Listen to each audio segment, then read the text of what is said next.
What's going on, friends and folks? We're going to dive right into today's lesson. Today is July 26, 2022, and this is Sarah Young's lesson. I'm starting to do 2 a day so that you acquire the wisdom that I get through these books, but no more than the Lord's way, higher than always, which guided Sarah Young to write this book, which guides me to tell you and my personal testimonies real quickly when we conclude these things. So here we go. Relax and let me lead you through this day. I have everything under control. My control. Talking about the Lord, of course.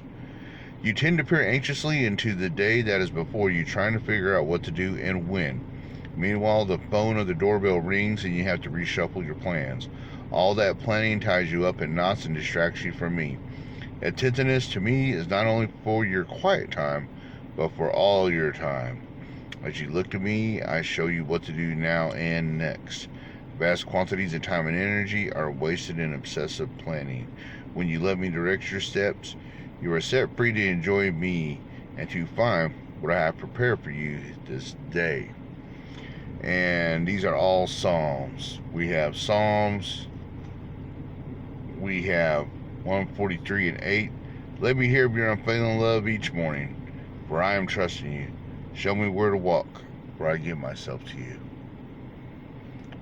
We also have a couple more Psalms. We also have 119 and 35, which is make me walk along the path of your commands, for that is where my happiness is found. That's a good one. And then we have a Psalm. The other Psalm is 32 and 8. 32 and 8 reads, the Lord says, I will guide you along the best pathway for your life. I will advise you and watch over you. Another one that I would like to throw in as well, it's one that I'm always saying a lot, which is Proverbs 21:1. The king's heart is like a stream of water directed by the Lord. He guides it wherever he pleases. When we go against the stream of his living water, it seems to me that we're going in a current and we're trying to swim against the current, and it's not going to work. The current is going to sweep us away. Hopefully it brings us to the shore, or to the shore, whether to the sides or whatever. But if not, then it's just going to swallow us whole and we can drown. Have you ever felt drowned in righteousness, like you're forced to go to church or this or that? Back in the 80s when I moved in with my Aunt Betty, it was my mom's dying, not wish, but her dying demand, more or less, I guess you would say. They were really close as sisters, and she said, I want you to take Jackie, I want you to raise him, because I know that you're a God-fearing woman, and I know that you and Cecil will bring him up right. My Sagi, Cecil Chief Thomas, and boy, they did bring me up right. It was me that chose to go against this current of what the righteous things that Aunt Betty taught me and Uncle Cecil taught me. And of course we have Donna, Richie, Frank, Aaron, and Jimmy.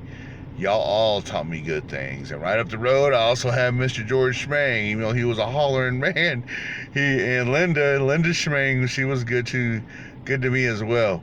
A lot of people, the McLaughlins next door, they were good to me. And of course, Patricia Rutledge and Jerry Brickhouse. Y'all were all good to me. Some of the most outstanding parents. As well as Bob, you and Joanne's, Bob, you and Joyce's mom, Joanne, another one. And then of course, we had Jane Pagornik. A lot of parents were good to me. A lot of people were good to me. But to me, it's like y'all wanted us to do right as kids, and we may not have done it at first, but we ended up doing it later on in life.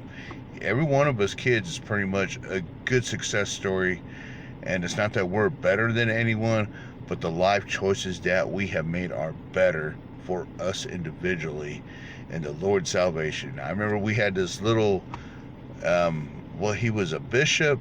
I don't remember if he was from Taiwan or not, but I remember he came into Walsh Chapel Gospel. We was running strong, and he said, and I still get this from him, it's that individual salvation lead to a family salvation. And he was really a noble man. I never bowed to anyone before we bowed to him like that. And it was a real honor to meet him. Bishop June, I believe. I can't remember exactly what he was. I think he was from Taiwan. Not for sure, but I remember that individual salvation, it's a family salvation. If you let the Lord lead your path, your family will follow. And that is an awesome thing. Because children are the arrows in the quiver, and his bow is always ready to fire. So be the straightest arrows that you can be today in his quiver. Be blessed in your iron warpath.